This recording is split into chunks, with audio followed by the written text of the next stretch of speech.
Hello dear students, स्वागत है आपका स्टडी गुरु चैनल पर। आज की वीडियो बहुत इंपॉर्टेंट होने वाली है क्योंकि आज हम इस वीडियो में बात करने वाले हैं समस्त कवियों पर आधारित महत्वपूर्ण वस्तुनिष्ठ प्रश्न के बारे में।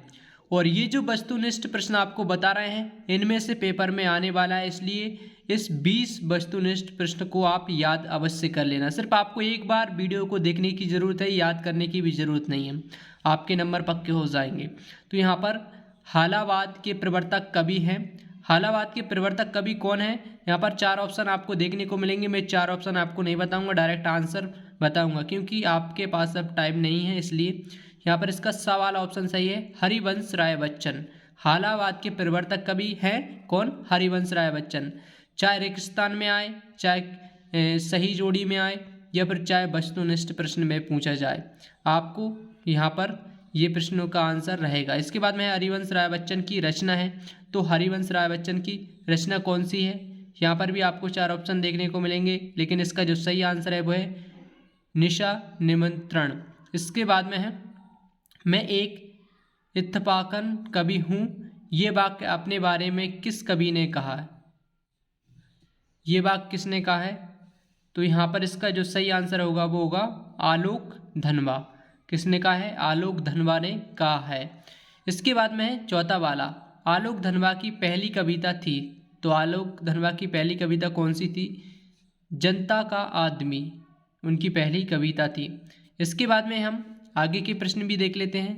पांचवा है तीसरा सप्तक के एक प्रमुख कवि हैं, तो यहाँ पर कुंवर नारायण या फिर हरिवंश राय बच्चन या फिर उमाशंकर जोशी तुलसीदास। तो इसका जो सही आंसर है दोस्तों वो है कुंवर नारायण, यहाँ पर सही आंसर रहेगा। इसके बाद में हम छठवां प्रश्न देख लेते हैं। कुंवर नारायण को 2009 में इस प्रतिष्ठित पुरस्कार से सम्मानित किया गया, तो यहाँ पर इसमें भी चार ऑप्शन आपको देखने को मिलेंगे। तो कौन से पुरस्कार से सम्मानित किया? पद्म भूषण से सम्मानित किया है, यहाँ पर इसका सही आंसर ये रहेगा। इसके बाद में हम देख लेते हैं सातवां प्रश्न, वह दूसरा सप्तक के एक प्रमुख कवि हैं, तो यहाँ पर कुंवर नारायण या रघुवीर साय या फिर फ्राक गोरखपुरी या फिर उमाशंकर जोशी। तो इसका सही आंसर है वो है रघुवीर साय। और इसके बाद में आगे के प्रश्न जो है वह रघुवीर साय को 1982 में उनकी इस पुस्तक के लिए साहित्य अकादमी पुस्तक प्राप्त हुआ। तो यहाँ पर इसमें भी चार ऑप्शन आपको देखने को मिलेंगे। आत्महत्या के विरुद्ध, एक समय था, लोग भूल गए और सीढ़ियों पर धूप में। तो इसका जो सही आंसर है वो है लोग भूल गए। इसके बाद में है नवा प्रश्न, वो है काट का सपना किस कवि की रचना है? तो यहाँ पर इसमें भी चार ऑप्शन आपको देखने को मिलेंगे, लेकिन इसका सही आंसर होगा वो है मुक्तिबोध। काट का सपना किस कवि की रचना है? वह है मुक्तिबोध।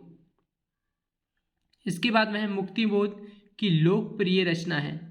मुक्तिबोध की लोकप्रिय रचना कौन सी है? चांद का मुंह टेढ़ा या फिर इन दिनों या फिर गुले नगमा या निशीथ। तो इसका जो सही आंसर है वो है चांद का मुंह टेढ़ा। इसके बाद में है शमशेर बहादुर सिंह के पिताजी का नाम था, यहाँ पर तारीफ सिंह, प्रताप नारायण, राम साहे, आत्माराम। तो इसका जो सही आंसर है वो है तारीफ सिंह।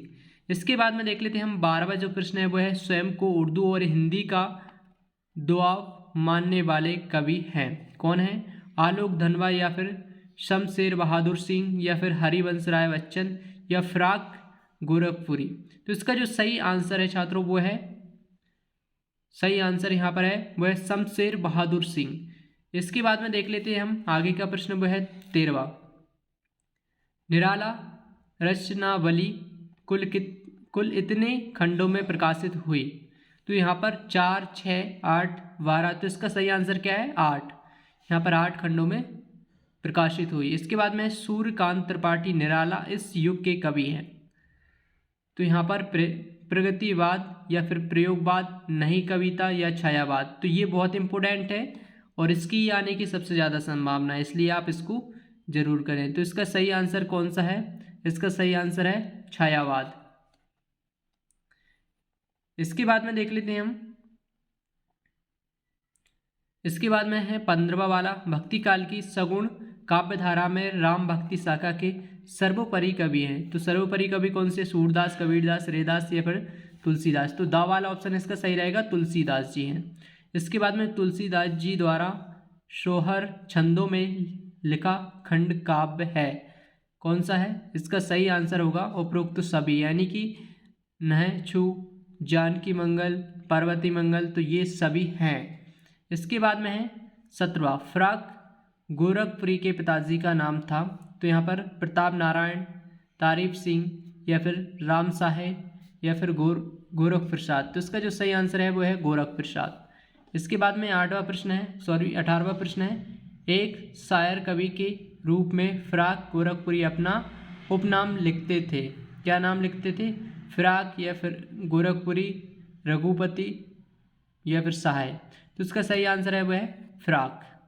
इसके बाद में है 19वां, उमा शंकर जोशी की रचना है। उमा शंकर जोशी की रचना कौन सी है? बसेरे से दूर, कपड़े के जूते, या फिर प्राचीन, या फिर आत्मजी, तो यहाँ पर इसका जो सही आंसर है छात्रों वो है प्राचीना। इसके बाद में है 20वां वाला, गुजराती कविता और साहित्य को नई भंगिमा और नया सवेरे देने वाला कवि है, कौन सा है? इसका सही आंसर होगा उमा शंकर जोशी। तो इस प्रकार से जो कवि के महत्वपूर्ण प्रश्न थे इन सभी को आपको याद करना है, और क्योंकि ये जो कवि हैं इनमें से आपको 1-2 प्रश्न आपको आपके हिंदी पेपर में ज़रूर देखने को मिलेंगे, और अपने दोस्तों को भी शेयर कर दीजिएगा जिससे वो भी देख सके। और आपने अभी तक इस वीडियो को लाइक नहीं किया है तो जल्दी से लाइक कर दीजिएगा।